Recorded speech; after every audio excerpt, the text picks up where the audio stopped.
Hi, everyone. Welcome to Behind the Headlines. I'm Neil Bradley. My co-host, as usual, Joe Quinn. Hi there. This week on our show, we're going to carry on our conversation we had last week. You remember the development with Trump announcing the U.S. was pulling out of the Iran deal. This is basically still in the news. It's still worth talking about. It's kind of a mundane topic on the surface, but it does point to a lot of deeper potential changes coming up from the deeps, so to speak. It's not clear how it's going to go, and we've pretty much given an outline of what we think about it. I have to say, like day to day, I get one impression and then another, and I can see it one way and now another way. It is quite in flux. We do think it's profound, though. I mean, it's potentially the splitting of, or the parting of the ways of the Grand Alliance, the Atlantic Alliance between Europe and the quote-unquote leader of the new free world, the United States of America. This obviously involves Israel and Iran and the Middle East situation, but in a way, that's kind of like the linchpin or trigger for the deeper issues involving world trade, power, hegemony, and it particularly concerns the U.S., of course, because they've been in that position for a long time. They would quite like to keep it that way. But then who is they? Along comes Trump, and this comes to the fore. Was this not an issue before, or is this Trump's doing? It's been strange because Trump is obviously upsetting the status quo left, right, and center. He's upsetting old allies. He's appeasing other allies, though, in some fronts. One thing is clear about the man, though, that after like 3 years now of him being called first sexist, misogynist, racist, secondly, for 2 years, a Russian agent, and for 1 year, actually investigated by U.S. Congress as being said Russian agent, there's clearly a range of forces, powerful forces, that still identify him as a major problem. But then I juxtapose it with things like the Iran deal. America first, baby. Everyone else, you either follow what we're doing or what? He's threatening to punish erstwhile allies for not getting behind this situation. I suppose the first thing I want to maybe talk about is there were a lot of strong words last week from the Europeans in response to Trump's announcement. There's been more of the same this week. But I'm pretty pessimistic now that they will actually live up to some of the great rhetoric that has been coming out of Brussels and other places in Europe. Just looking at how serious the U.S. sounds about its sanctions and sanctioning anyone doing business with Iran. What is it? They have 6 months to pull out of any deals thus far made or any potential deals. Great, August and then November. August is the first kind of period, and then for more in-depth, just an extra period basically until November. So it's basically 6 months, 3 months and then 6 months. And a lot of firms have already sunk money into actually developing things. Like, for example, this week, Total, France's largest energy supplier, which is the one that's involved in the deal in the gas field, the Pars gas field in the Persian Gulf. I mean, it's like the mother lode of natural gas on the planet. Total have said they will pull out of that deal if they don't get a waiver. If they don't get specifically a waiver for their companies work on this gas field. Now, the U.S. Who is it? Is it the Trump administration? You found something that says that specifically there will be no waivers. More or less. There was a memo circulated not long after Trump made the announcement. A memo circulated in the Trump administration, basically in the White House. John Bolton probably obviously behind it if you look at the text of it, basically. It's pretty belligerent. The memo. It's got 7 points, I think, or 6 points, as a way to force to ensure that it was supposedly drafted by a senior advisor at the Foundation for Defense of Democracies, Richard Goldberg. and that basically U.S. policymakers need to send a strong signal to Europe regarding any potential tariff-based response to U.S. sanctions and trying to get around sanctions at all. Some of the text of it says, make clear to European partners that any attempt to respond to the reimposition of U.S. sanctions on Iran, effectively on them, on Europeans, through tariffs. So, like, if Europe decides to respond to this imposition of the US telling European countries, you can't do business with Iran, you have to back out of Iran, you have to cut your own throats, basically, in Iran, because we say so. If the US responds to that by imposing tariffs in direct EU-US trade, that would negatively impact ongoing negotiations over steel and aluminum tariffs. That basically saying that the US would respond and would start a kind of trade war directly with the EU and the US, and that wouldn't be good for Europe. It's all presented as most American kind of White House kind of memos that circulate like this, that talk about what the US should do in the world. It comes from the perspective of, we hold all the cards, basically. We have the upper hand here. We can dictate terms, So there are other things that, like, for example, the document makes clear that the US will not make exceptions to its sanctions outside of those prescribed by law. Actually, that's just the text of the article. If you look at, do we have it on screen here? Yeah, let's put it on the screen here, and you can see the actual text of the memo. It's 6 points, basically. It's called Deterring European Attempts to Evade US Sanctions on Iran. Make it clear to the Europeans that bit about the aluminum tariffs, or if they respond by, trying to increase tariffs on direct EU-US trade, that won't go well for Europe. Make it clear to Europeans that the US will not make any exceptions to sanctions outside of those prescribed by law, i.e., they won't issue any waivers. It says, in general, the US law does not allow for non-enforcement of sanctions without the issuance of national security waivers. Diplomatically, we cannot issue waivers for allies in Europe without issuing waivers for allies throughout the world. And soon there would be nothing left of our sanctions architecture, and the pressure on Iran would evaporate. The credibility of US sanctions is on the line. So reimposed sanctions and future sanctions must be fully enforced. I.e., that seems to be saying there's going to be no waivers, basically, because if you give waivers to one, you have to give waivers to everybody. Mm-hmm. So nobody gets any waivers. Therefore, the full force of these really punitive sanctions that the US is claiming is going to impose on Iran must be adhered to by everybody else, i.e., everybody, all Europeans in particular, but also Chinese, Russians. Everybody has to get out of Iran.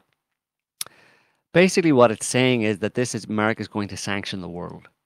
They've moved from sanctioning Russia, sanctioning Iran, sanctioning North Korea, sanctioning Cuba, to now it's like, under Trump, we're going to sanction everybody, whether you like it or not. Okay. Also, another point was to remind the European governments that US financial sanctions apply to all foreign financial institutions, in quotes, which the US Treasury Department has interpreted to include central banks or foreign state-owned or controlled banks, not just private banks. Therefore, countries that consider shifting their payment processing from private institutions, like, say, a private institution like any private bank in Europe, if you try and shift it to your national bank, a European national bank, say French Central Bank or the Bank of England, whatever, that this is the Americans saying, this will put your financial systems at serious risk, because we will hit your central bank as well. I mean, this is pure economic warfare. This is full-on this is certainly, they're basically threatening Europe in exactly the same way as they're threatening Iran.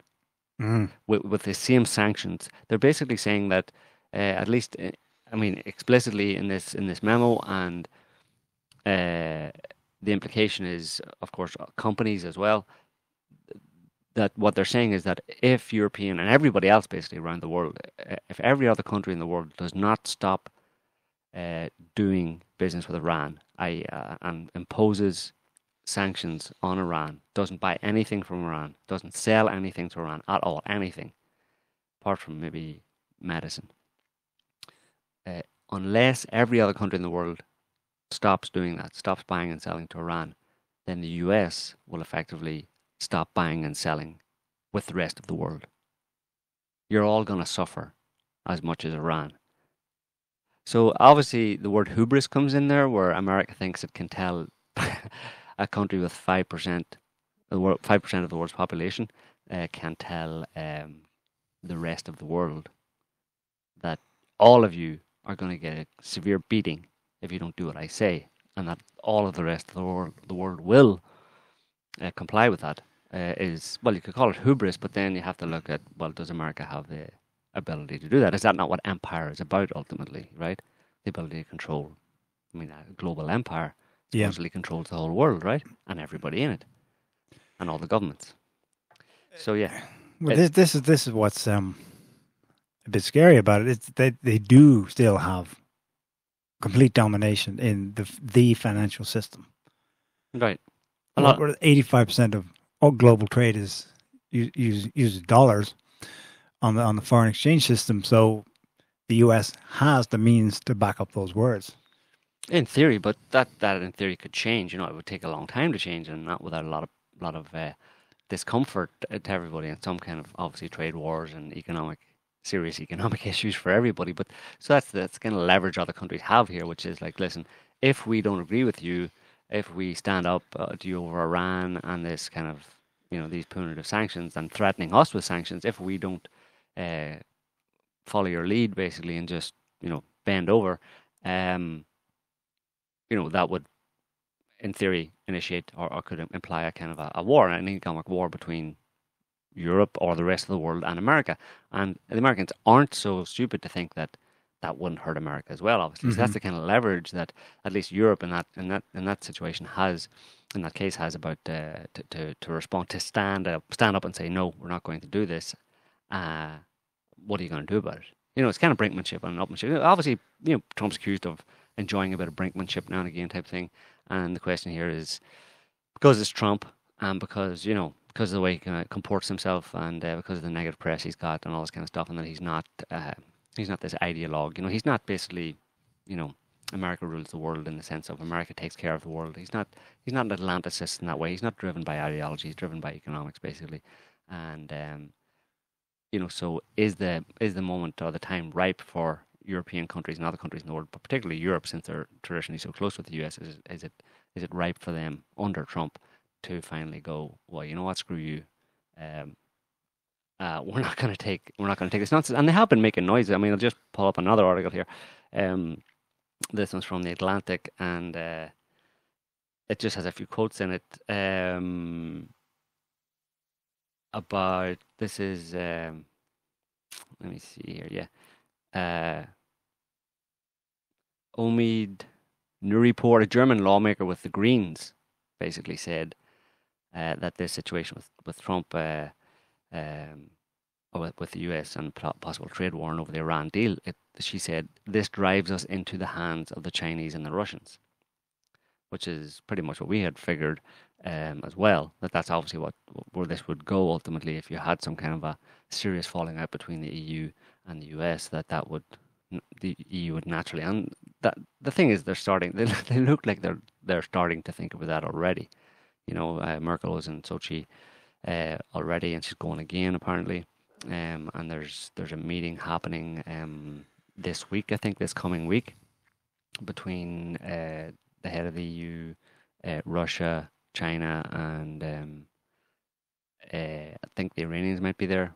But basically, they're kind of getting together and trying to discuss what they can possibly do about the Iran business, try and keep it going.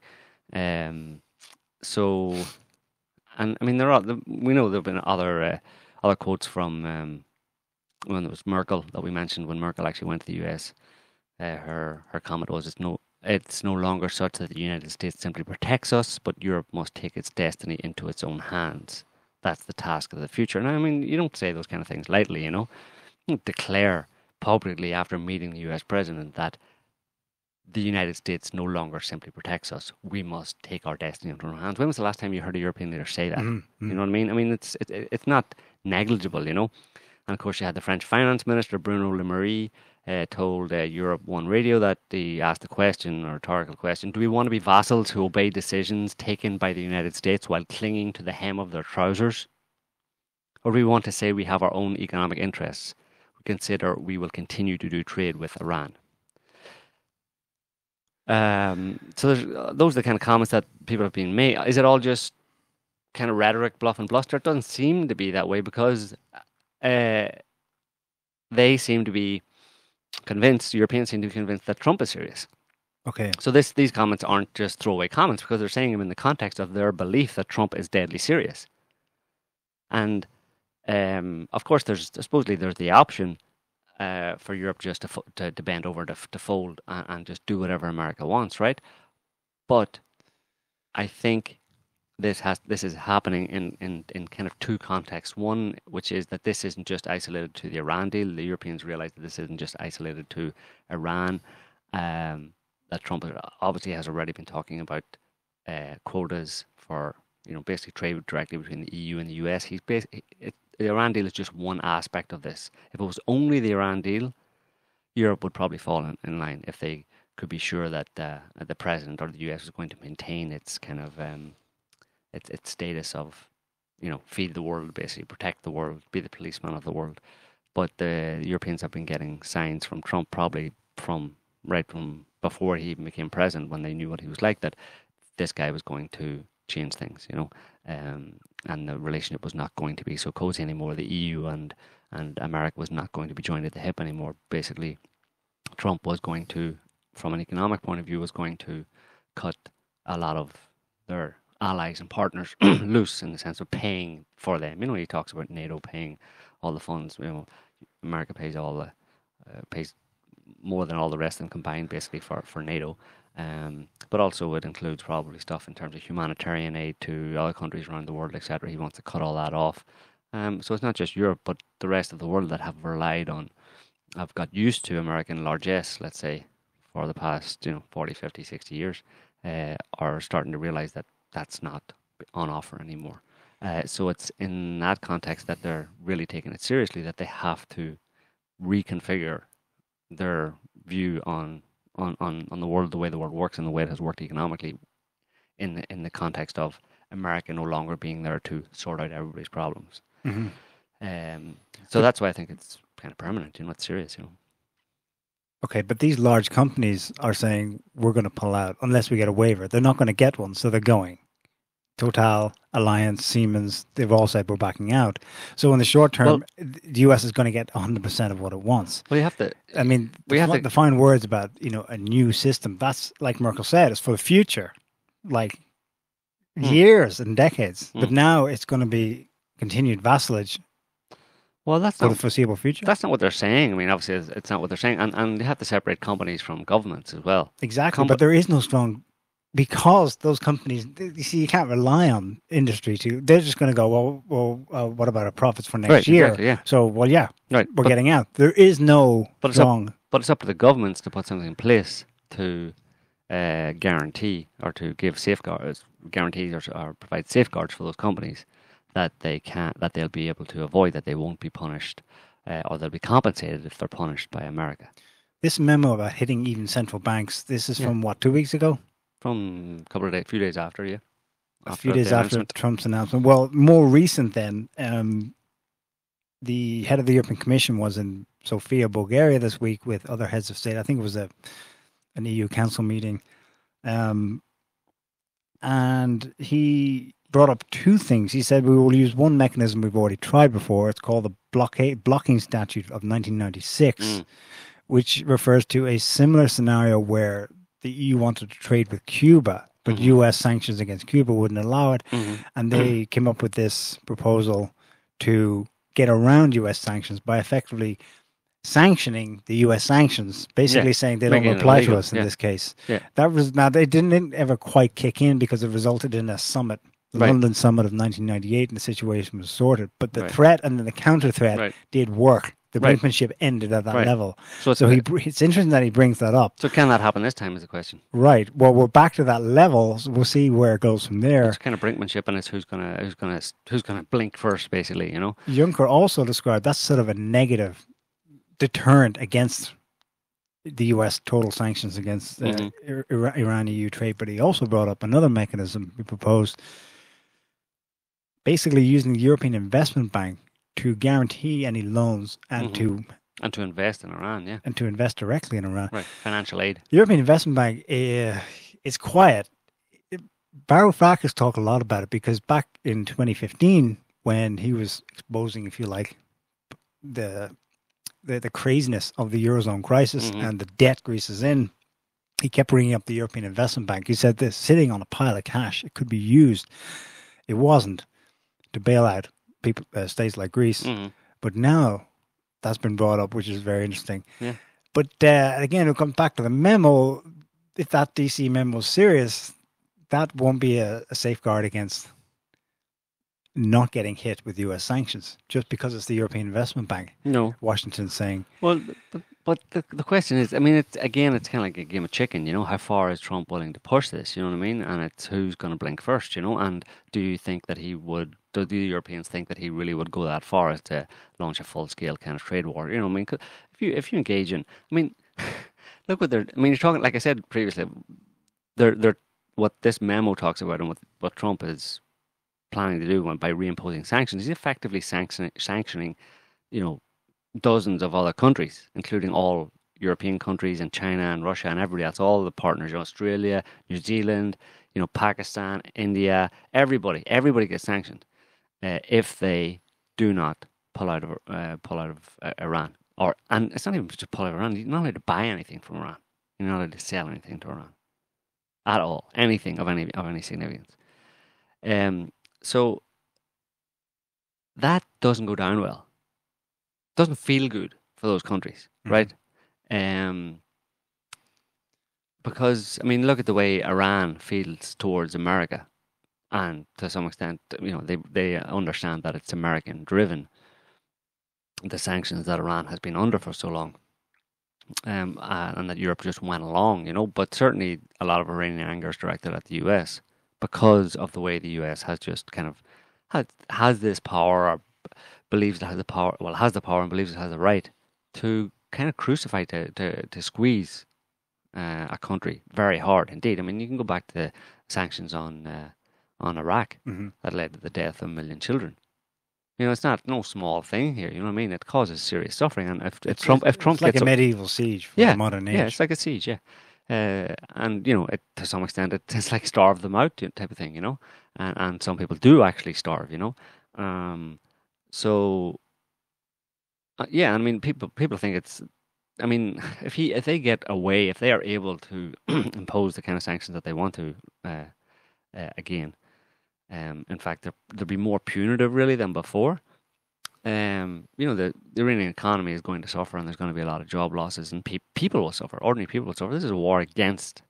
These are sanctions against the Iranian people, ultimately, right? But with a view to, in theory, you know, very quickly forcing the Iranian government to put the clock back to zero, put it back to the start, and renegotiate another Iran deal. This time, Trump's way. That's what he reckons he's able to do. But the problem is, like we were saying, you have to have all of your allies, i.e. the rest of the world more or less, but in particular Europe and big countries in China, you have to have them on board to squeeze. They have to help you to squeeze Iran in this way to force them to set the clock back to zero. Because if they don't get on board, well then Iran won't be squeezed very hard. And won't be encouraged to renegotiate anything or to change its way. And China could just replace a large amount of the European investment in Iran. Yeah. Then Europe is more peeved off than ever with the US. Right, yeah. It seems extremely risky to be so all in to the point of like disrupting the Euro-Atlantic alliance. Well, there's two things. Trump reckons that he's nothing to lose. This is his art of the deal, you know. Aim high, you know, bid high, or you know, aim for more than you want, basically. You know, so come in with a strong arm tactic. And the other thing is that and then you get maybe something less than that, but that'll do you.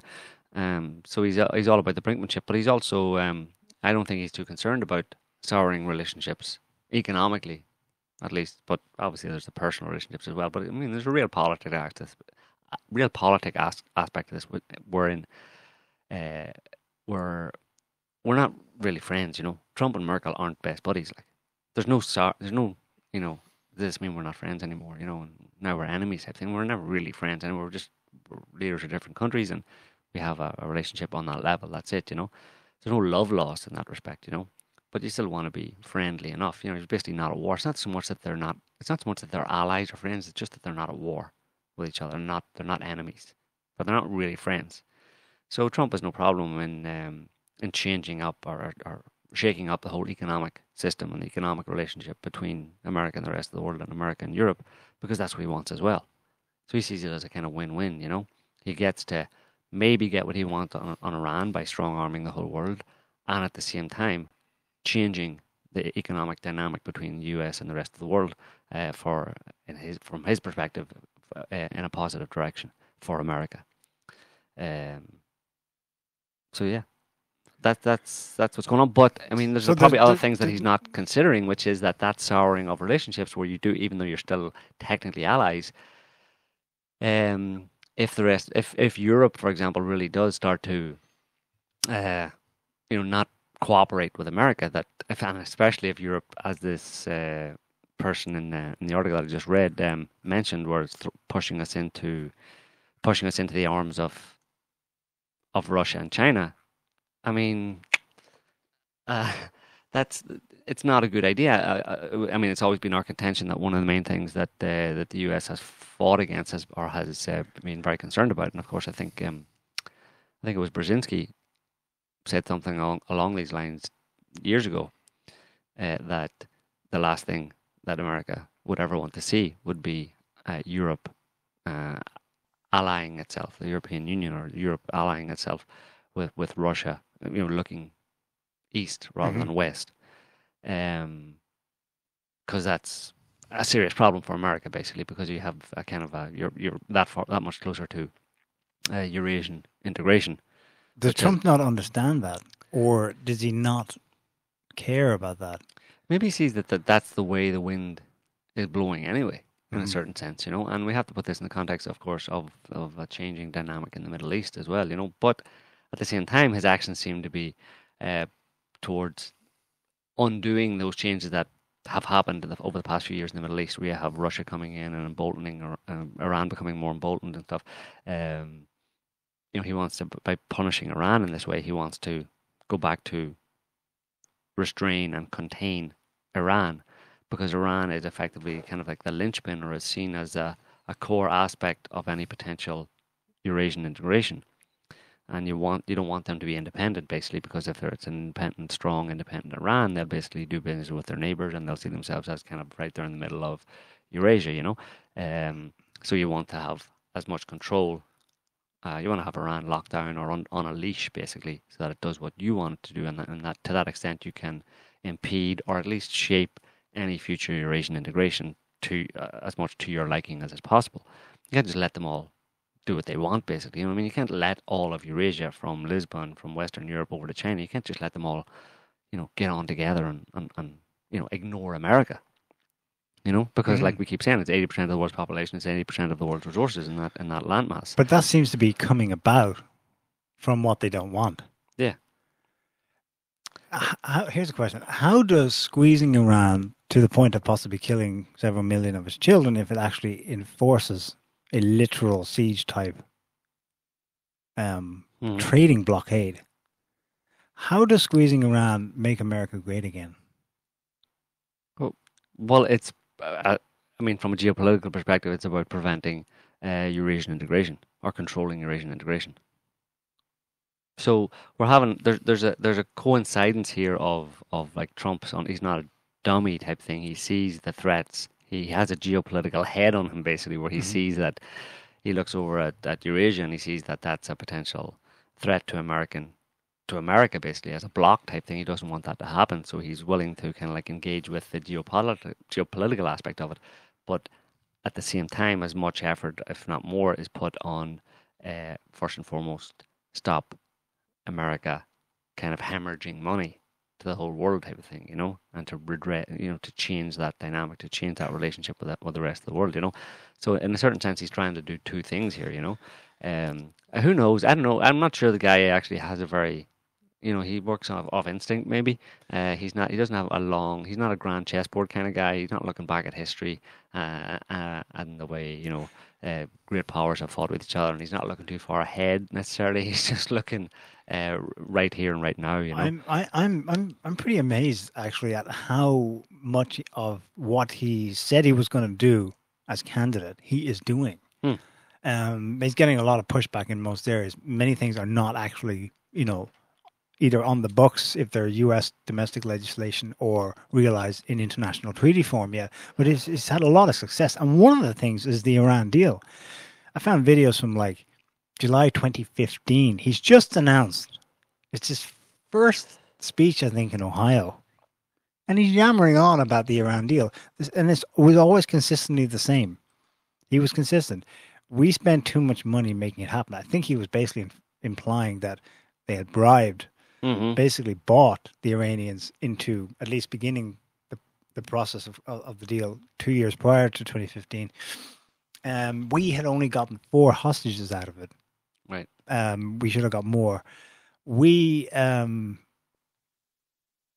Oh yes, he complained about the checking mechanism, whereby if there was some suspicion that Iran had breached the terms of the agreement, they had 24 days to allow international inspectors to go wherever they wanted in all its sites. And he was complaining that 24 days, that's ridiculous, that's too long, because in 24 days they can hide everything. He was on all of this right from the beginning, so he obviously has something specific in mind.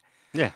To make that a core of what he was selling himself to the voters on, and then within 18 months to actually implement it. Right.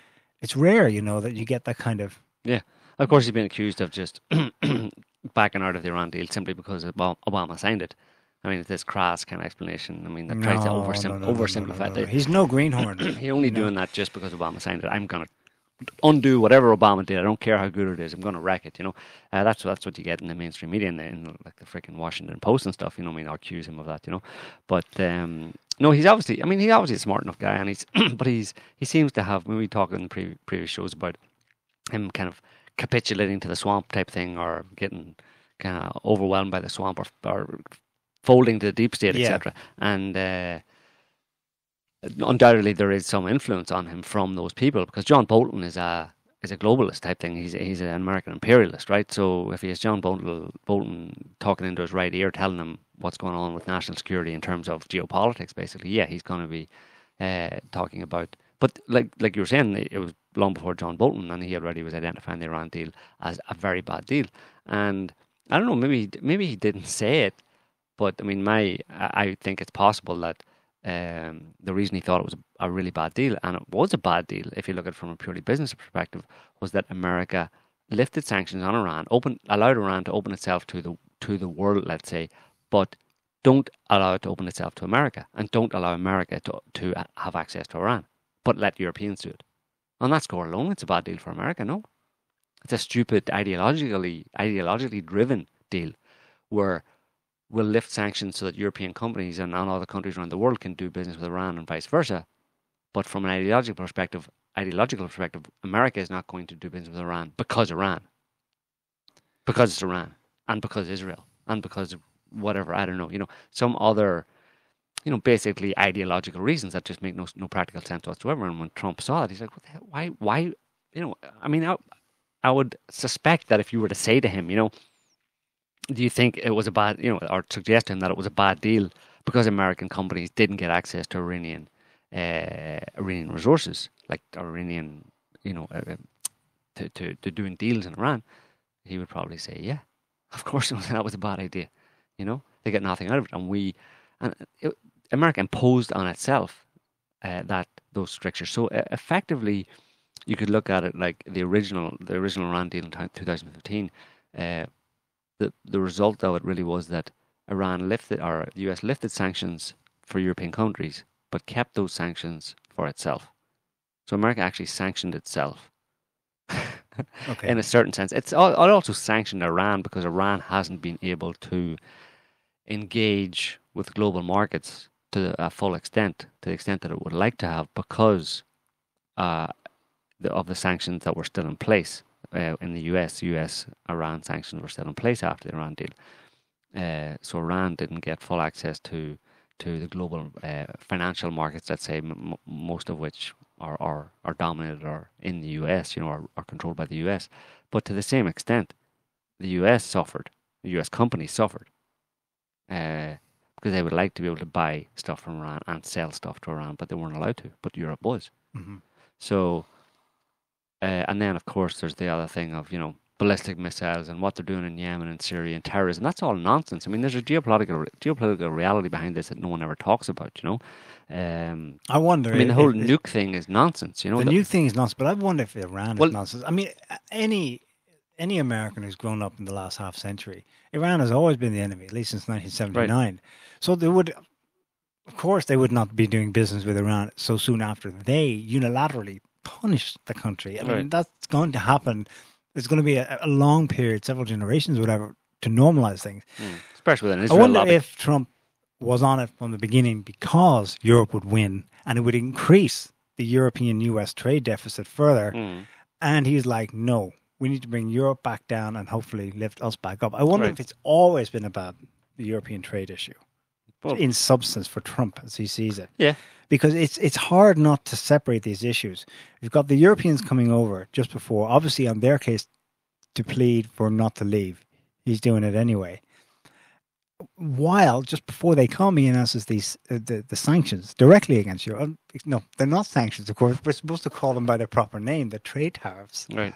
But it's all trade tariffs. Right. One is just a more acrimonious term because it has the implication of, you did wrong. Yeah. The other one is more like, well, that's just real politics and business. I mean, whatever. It's all tariffs. Yeah. So tariffs, you can put trade tariffs so high that it's more or less like sanctions. You're more or less saying, we're not going to buy anything from you, and you're not going to sell anything to us because you can't, because we put so many tariffs on your goods that nobody's going to buy them, so you may as well. We're basically saying, you're not allowed to sell anything to us. So tariffs can be pretty much the same thing as sanctions. It's not even a money-raising scheme. What you do is you slap the tariff so high, it will stop coming tomorrow, immediately. Right. All of it, 100%. Mm-hmm.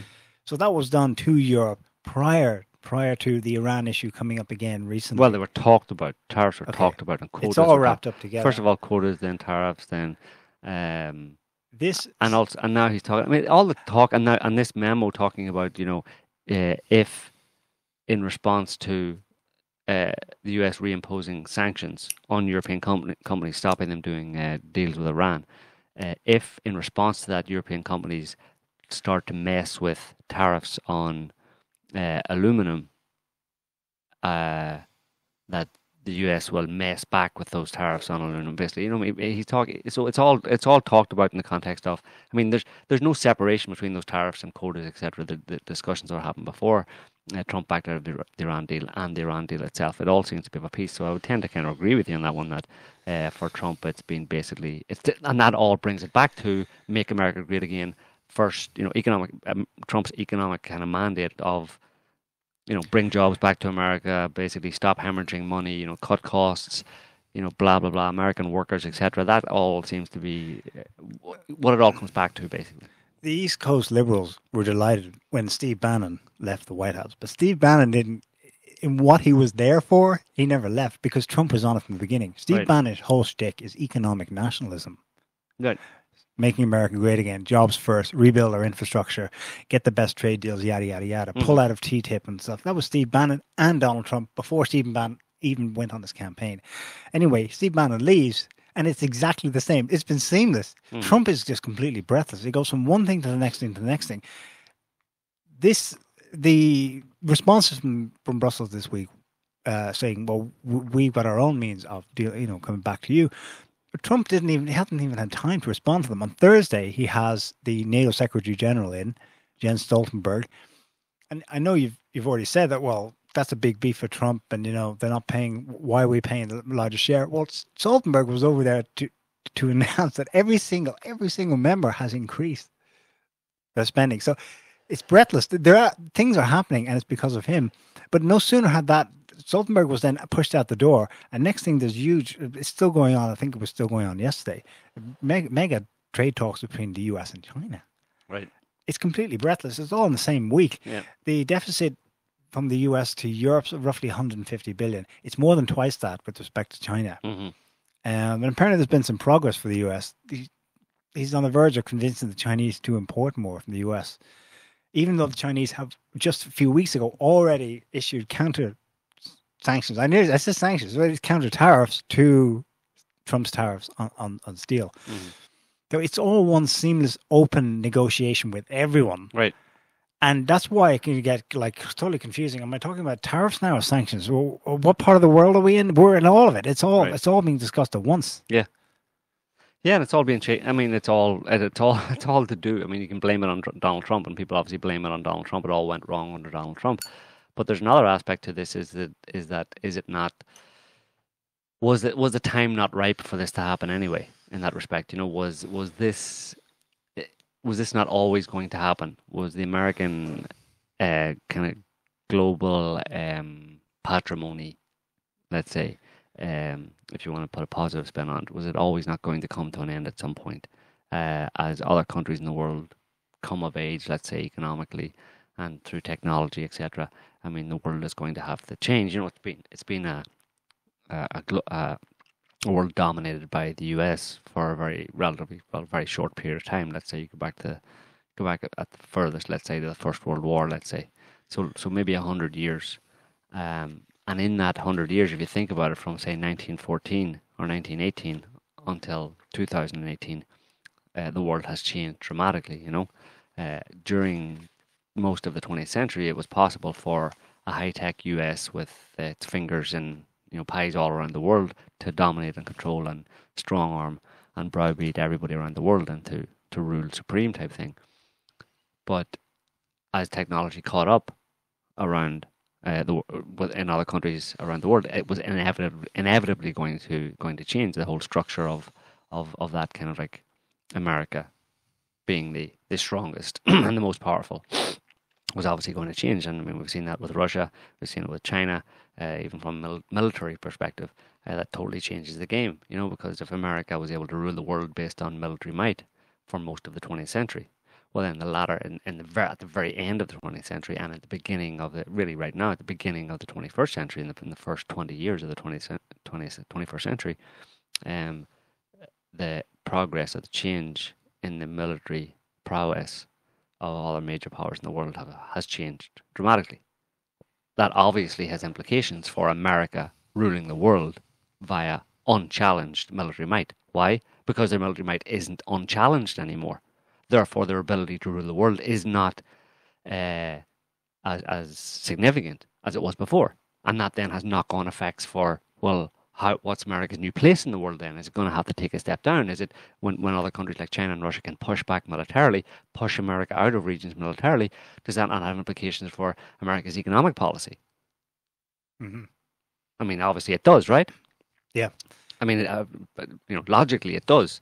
Therefore, this isn't about Donald Trump coming in with his crazy nutbag, make America great again, economic policies type of thing, or American isolationism. It's not that. It's simply that it was the time was ripe in terms of the overall progress of the globe.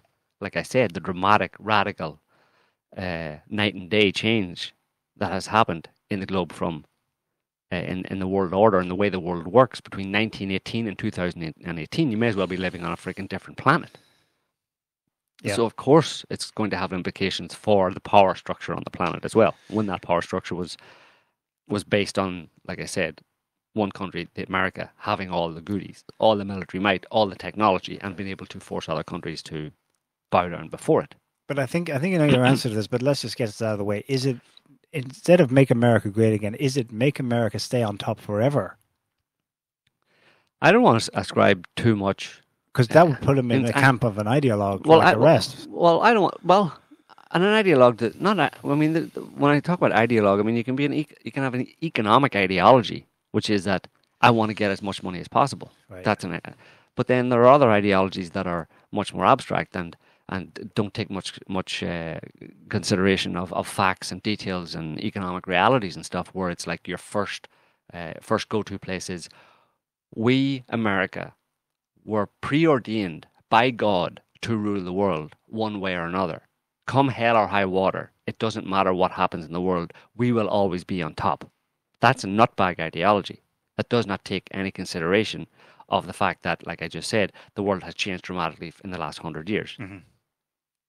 If you continue to try to impose that kind of abstract, kind of divinely ordained ideology, or an ideology that is America is divinely ordained to rule the world, and ignore all of the facts of the details of how the world has changed, well, then you're going to you're going to look like a crazy person, basically, because you're increasingly going to ignore or refute or not take stock of hard factual kind of changes and reality in the world. So, but I wouldn't want to ascribe too much kind of insight or to Trump, or kind of awareness to him, but it's possible that he, that he has, that he is aware of all of that, of the changing nature of the world, basically. What I mean is, I don't want to, God forbid that I would say that he's a realist, because that's exactly what everybody says he's not, right? He's a delusional, orange-headed monster, who rambles on Twitter and can't even spell his wife's name properly, type thing, Right. So, how can I say that he's a real pragmatist and a real realist with actual foresight into what's really going on in the world, far more than the deep state ideologues? He's grounded, or he has his head based in reality, and he can see where the world's going, and he's trying to take action or change American policy that would keep it, that would do the best for America in a changing world, basically. In a changing world, as in where he's willing and attempting to accept that the world is changing and there's nothing he can do about it. That there are serious, significant changes happening in the power structure across the world, and that America has to fight hard and fight smart to retain as much of its influence and power as it possibly can. But he's not about to kind of like decide that because the world is changing and other countries are rising up, that's very bad, we must destroy them. That's what I mean when I talk about ideology, nutbag ideology, where it's like we have to rule supreme forever, and anybody that challenges us, we have to destroy them. So it's possible that he's smart enough to know that. I don't know, but I don't want to go as far as to actually say that for sure. I have a quote here I want to read out. This is from George Kennan. George Kennan was U.S. Secretary of State at the end of the Second World War. He's also the author, the guy pretty much, along with the other wise men of foreign policy at the time, who came up with the policy of containment, ostensibly to keep back communism, in more pragmatic terms, to keep back China and Russia. Okay. He said, we have about 50%, we, the United States, have about 50% of the world's wealth, but only 6.3% of its population. This disparity is particularly great as between ourselves and the people of Asia. In this situation, we cannot fail to be the object of envy and resentment.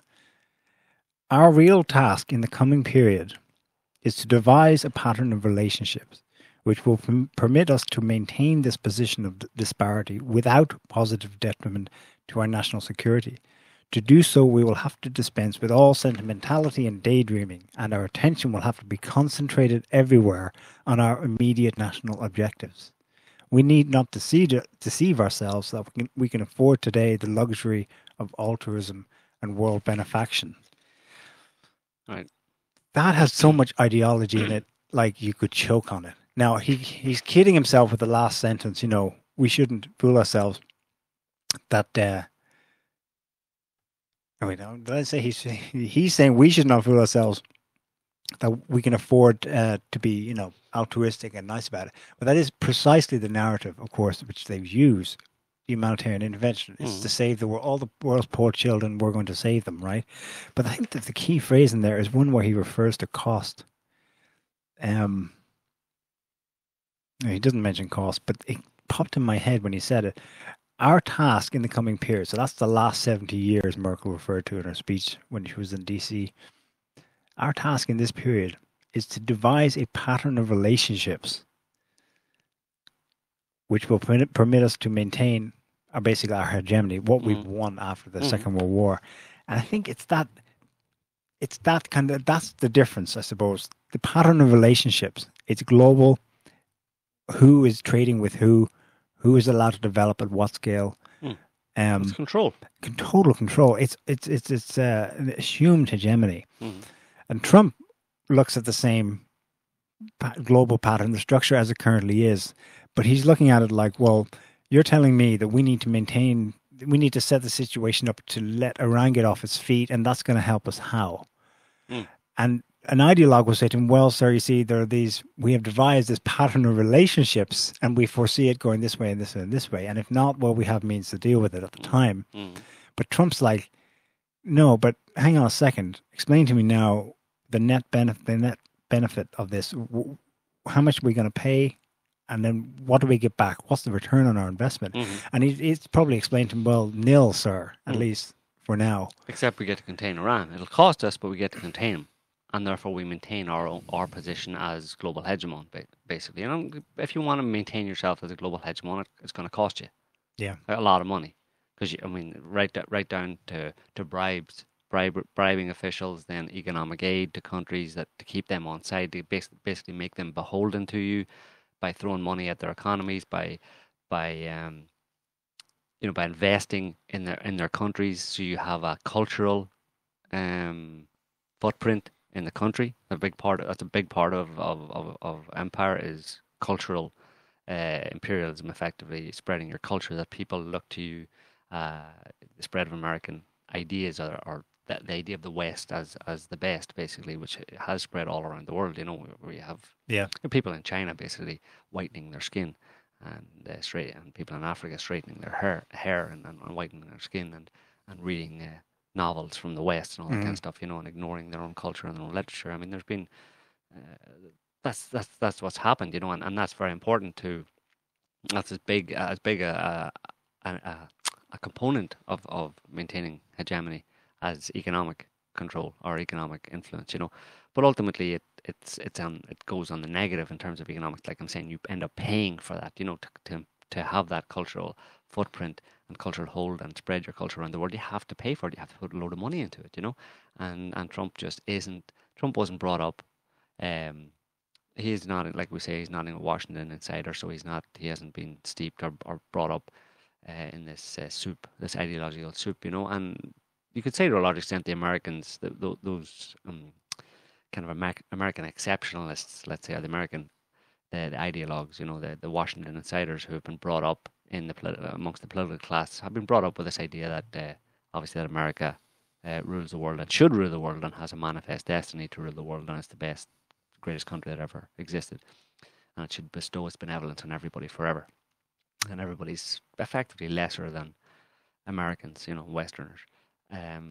But during the Cold War, that actually made sense, because an ideology made sense, because it could easily be understood and construed as an ideological battle between two economic systems, and not just economic systems, but cultural systems and kind of views of life. Let's say communism versus capitalism, or so the idea that the idea that it was driven by ideology was true, but unfortunately, the Soviet Union collapsed, and there is no red menace threatening to overtake the world anymore with its radical kind of lefty vision of equality for all, and equality of outcome for all, etc.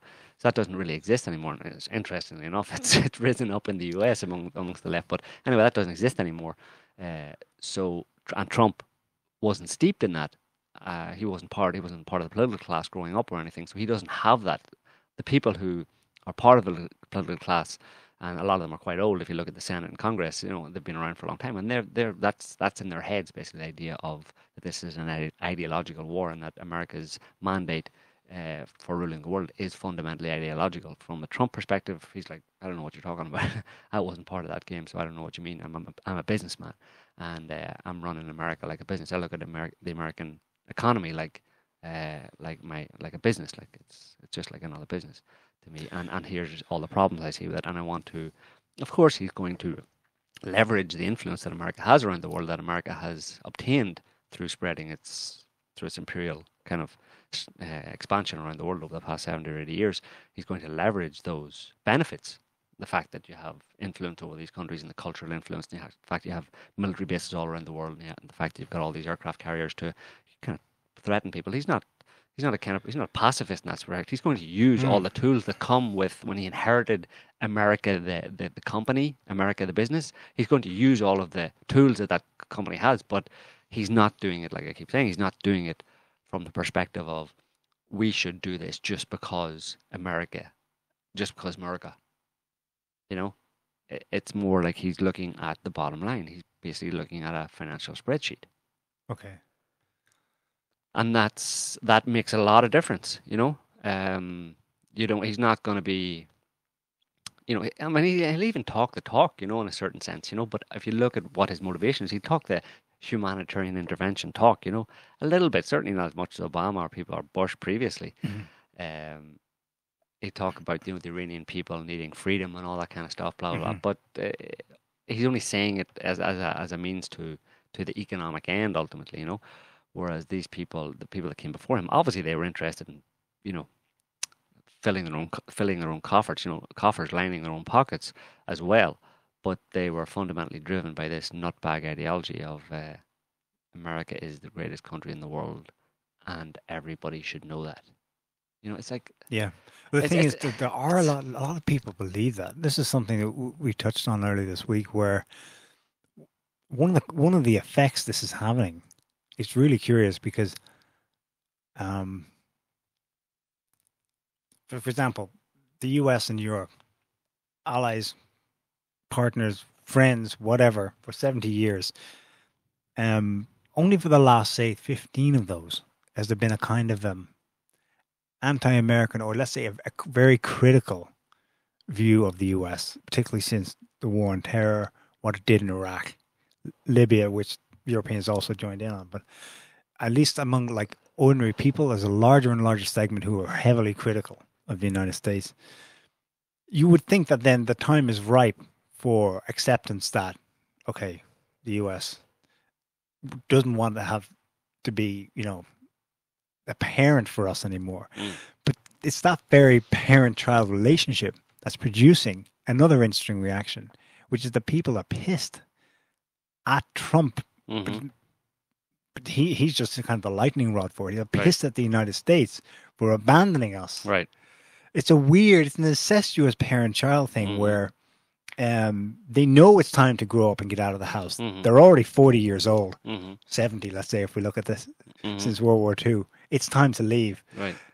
And yet, what were the very first reactions when Trump came on the scene? It was like shock and horror, They've made at least nominal promises, or apparently actual increases in defense spending to keep the US happy, to keep it on board. But that's already that's not going to change anything. No. Trump is deadly serious about, kicking them out of the house. Yeah. And I mean that can actually end up in exacerbating the split, we're not friends anymore, basically, between the US and the EU, basically, and Europe in particular.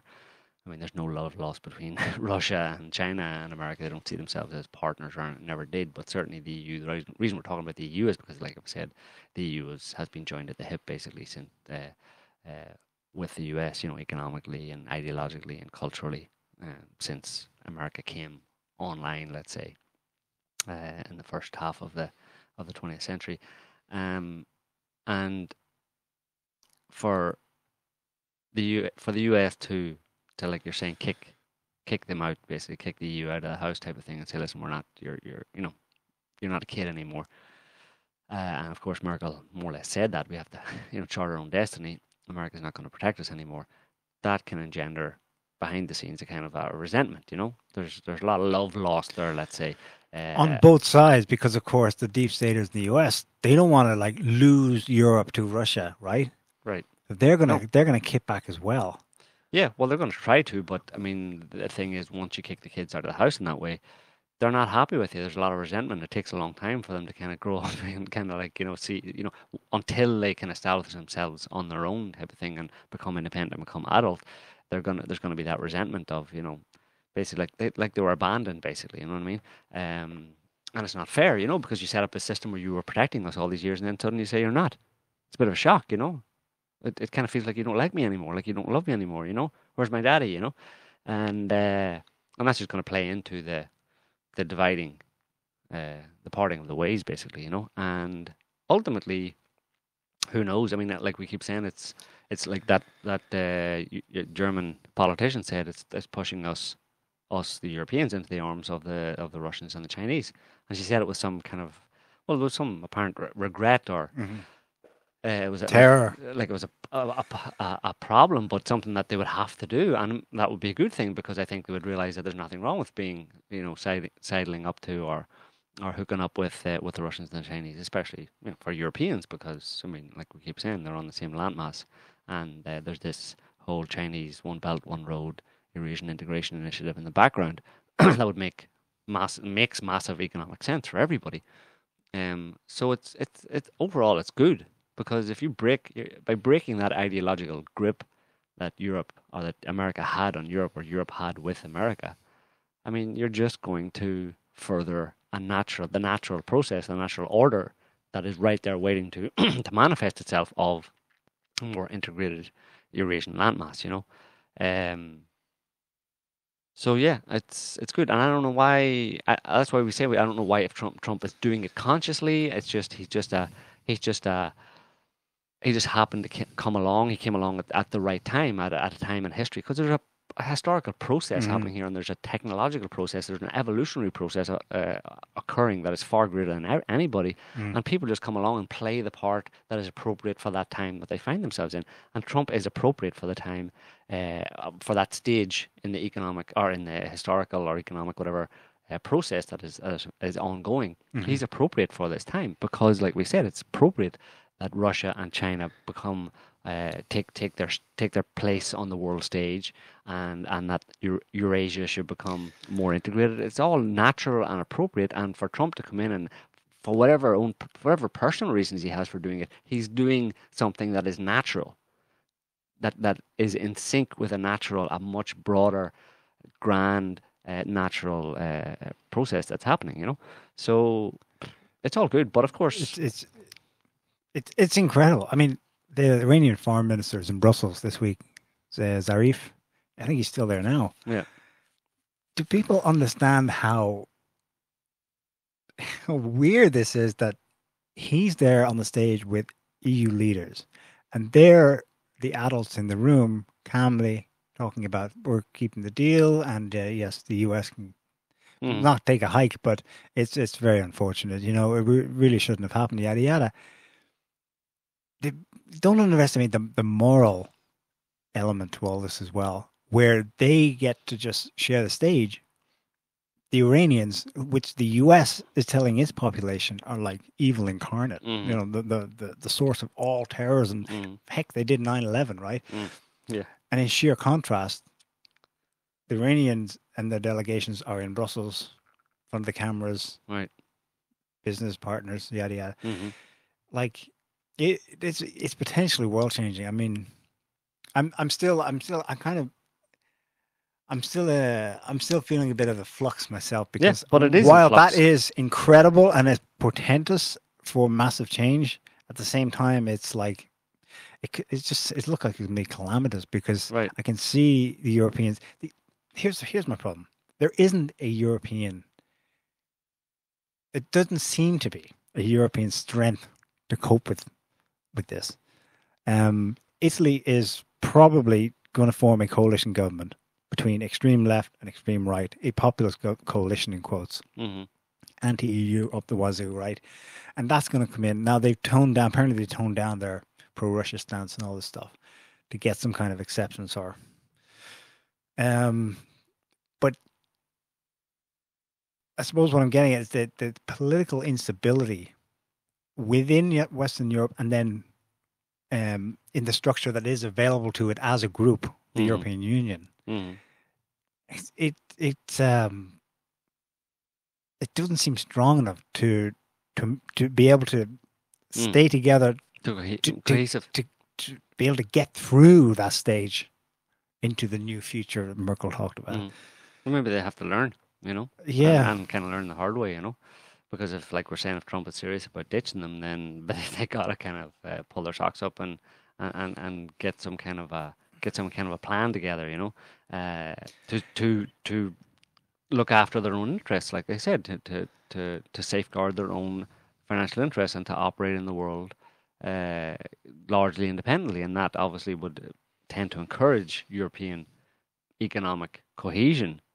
But then at the same time, Brexit, populism, immigration, atrocious popularity ratings, terror attacks, all that kind of stuff. It's not an ideal time for that. Yes, so it would all suggest some seriously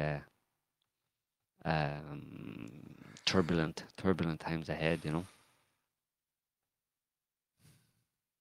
I don't know.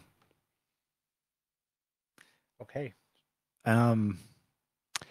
Anarchist. Oh, somebody just posted. There's a chat going on. The Anarchist asked, "How do we see the Northern Ireland border working out with Brexit EU?"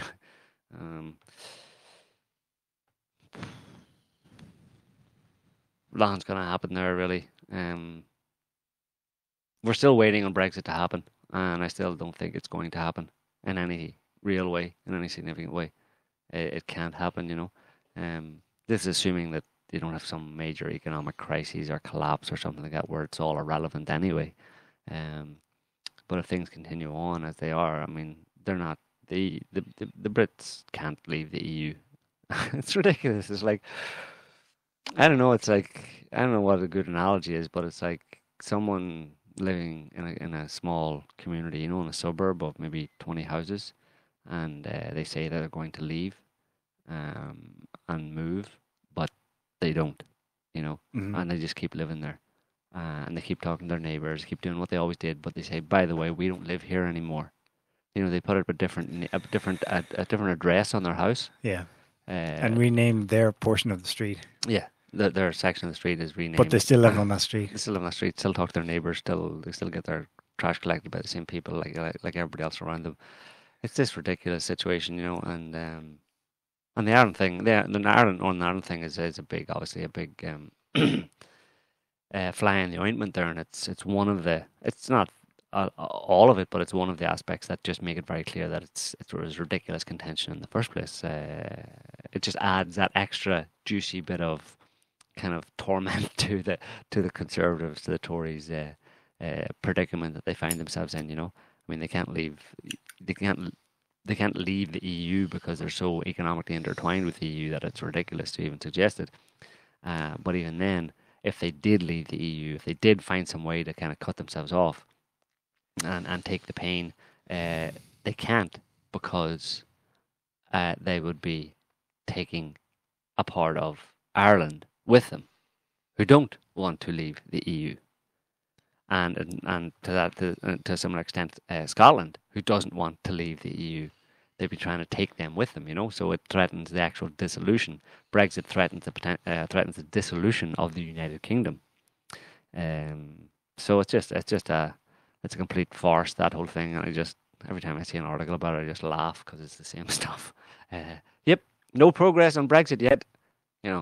5 years down the line. Well, we're still waiting on some progress on the Brexit thing, if you remember that from 8 years ago. That was when Britain decided to leave the EU, but haven't quite managed it yet. Talks are still ongoing. Somewhere in the bowels of some building in Brussels, there's two people talking about Brexit. Apparently it's Ireland's fault. Yeah, it's all Ireland's fault. Always was. It's always has been. It's been a pain in the backside.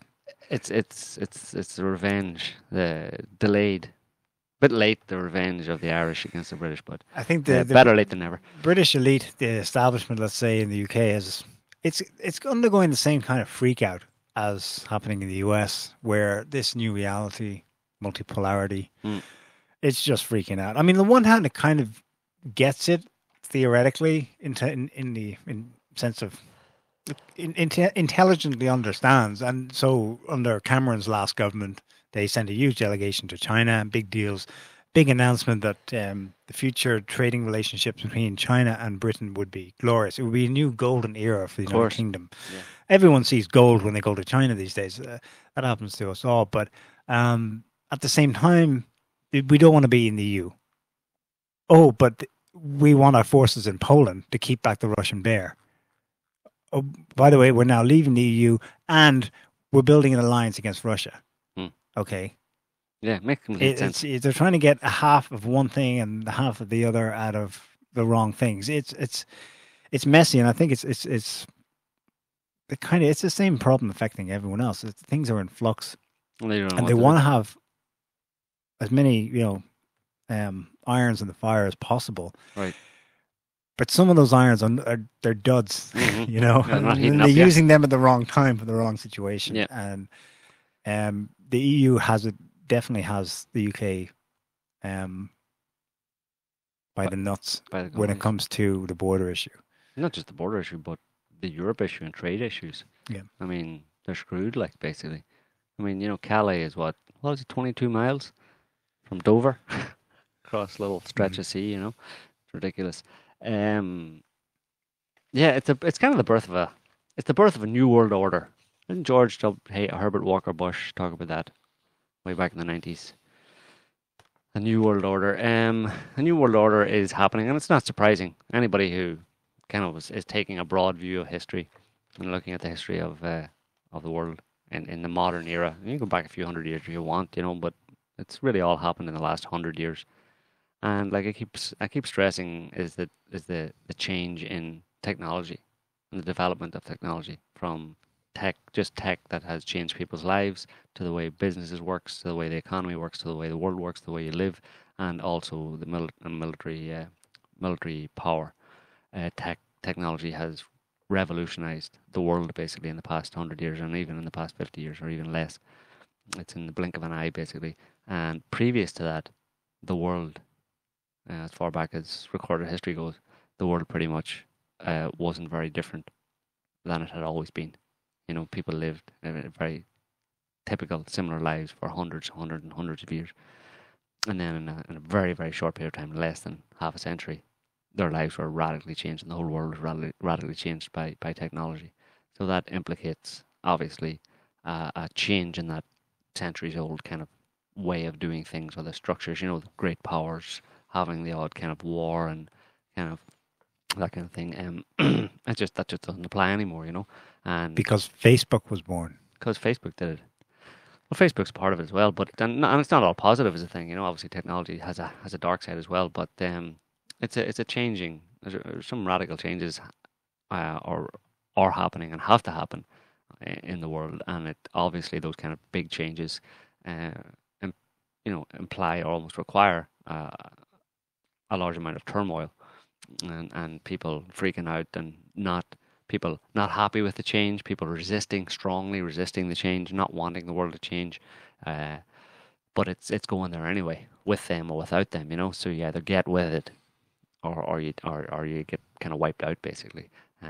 But they'll do their best. Some of them will do their best to try and stop the change, or to at least, if the change has to happen, it has to happen and more or less retain the existing power structures, in exactly the same way as there was before, But that's not something you can demand either, Again, because of military technology and stuff is a big aspect to it. Like, I mean, not to overstate the point, but the fact that Russia could do what it did in Syria, that's a first really in modern history and in our experience of history and the way we've looked at the last 100 years and the West ruling. That's kind of the first time that in that era that another major power was able to, let's say in the past 50 years, was able to go in and effectively checkmate or stop the US doing what it has always done. And that's all down to technology, basically. So yeah. Yeah, so I suppose we just have to wait and see on the whole Iran business. We'll have to wait and see. It's still, like we say, in flux, and you're going to hear all sorts of statements coming out of different quarters. Shouldn't take any of them at face value without kind of reading behind the headlines type thing. And thinking about that what we've been saying, thinking about that kind of process that's ongoing, that has much more power than any individual or any individual country. And there. Would you say, at the very least, even if in the short term things are squirrely as hell, the trend is towards what we call Eurasian integration? So in the specific example I have in mind, Europe and Iran and other powers in the Middle East, maybe with or without Russia, do trade more and become interlinked more infrastructure-wise.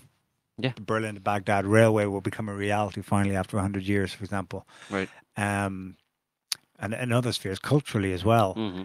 It's going that way, and even the things that try to stop it now may only serve as accelerants, not necessarily delay that process. Absolutely, yeah. That would be our bottom line. It's happening even if there's calamity and crises in the short term. Yeah, that's where it's going. Okay. There's a new world kind of beckoning, and there's no stopping it.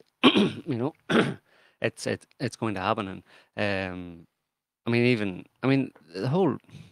can allow Trump to kind of do his thing in Iran, set the clock back, punish Iran harshly, squeeze it, put it against the wall basically, and force it to, renegotiate in some way or other. So that America a better deal. So America gets a better deal. Right. America and Israel, I suppose, gets a better deal. But the kind of animosity that would engender in the Iranians is just mad. Especially when over the past few years since the Iran deal, and before that, 12 years of negotiating the Iran deal that happened in 2015, to just throw all that away. Because when it involved a kind of an improvement of relationships, Israel notwithstanding. Mm-hmm. But certainly improved the relationships between Iran and much of the rest of the world, and Iran's no threat to anybody. Basically, is the bottom line. Israel's statements again notwithstanding, because Israel is just talking. It's got a narrative there of Iran wants to wipe us out and state sponsor of terrorism. Yada yada. That's just calling people names because you don't like them for another reason, right? When you don't like someone because they're doing something, you don't often sit down and specify exactly what your problem is with them. You actually just try to demonize them and call them names. Tell all their friends that they're a bad word type thing, a bad name. That's basically what the Iran nukes, and Iran wants to wipe out Israel, and Iran's a state sponsor of terrorism, blah, blah. That's what all that is, There's obviously another reason why all that's being said, and it's to do, like we said, with these people fearing. They're just afraid, the people who have sat on top of the pile for so long they're scaredy cats, really, of a change. A change in... Just scared of change, yeah. Change that they might not necessarily lose much in. Right. If Trump's not the ideologue, let's say he's not so concerned about losing America's number one in a hegemonic sense, but he is concerned about the bottom line. Right. There's no reason the U.S. can't get plenty rich from all of this. Right. Yeah, but they've had a lot more than their fair share for the past 70 or 80 years, and they've become accustomed to having that. And people who get accustomed to living really high on the hog, tend to resist the idea of taking a few steps down, even if it's still high on the hog, they don't want to do it because it's just selfishness and greed, right? So, but it seems that feckless as he is, Trump is trying to find some way to do that, while also pandering to the deep state and having to allow people like John Bolton to whisper in his ear and all that kind of stuff, It's a real mess, and only a doofus like Trump would actually be able to survive that kind of a situation, without going bonkers, without going mad. So, yeah. Okay. So I think we'll leave it there for this week, folks. A little bit early, but I think we covered the topic more or less. Just wanted to update you on what was going on, or what we think is going on anyway. Of course, it's all subject to revision and to what may or may not happen down the line. But we're going to find out over the next few months, obviously, as America attempts to impose really harsh. You have a look at if you have a look at them, they're attempting to impose seriously punitive. It's economic war. It's vicious economic war on Iran, and like we said earlier on in the show, it could very easily involve the deaths of a large number of Iranian people through, indirectly through lack of supplies, lack of food, lack of whatever, people just, not having a home or, becoming homeless or whatever. There's all sorts of different knock-on effects of those kind of sanctions if they persist for any length of time. And the only thing that possibly stands in the way of that happening right now is, like we've been saying, is Europe and its potential response to these sanctions, these US sanctions, which are also on Europe by implication, or indirectly being imposed on Europe. So we're gonna have to wait and see how that pans out. But it's between now and August, so a couple of months, and then 2 or 3 months, and then another 2 3 months after that. By the end of the year, we'll know what way the wind is blowing, basically, and it may be blowing up a storm by then. Okay, so thanks for listening to the show, guys. We hope you enjoyed it. We'll be back next week with another one. Until then, have a good evening. See you next week. Bye.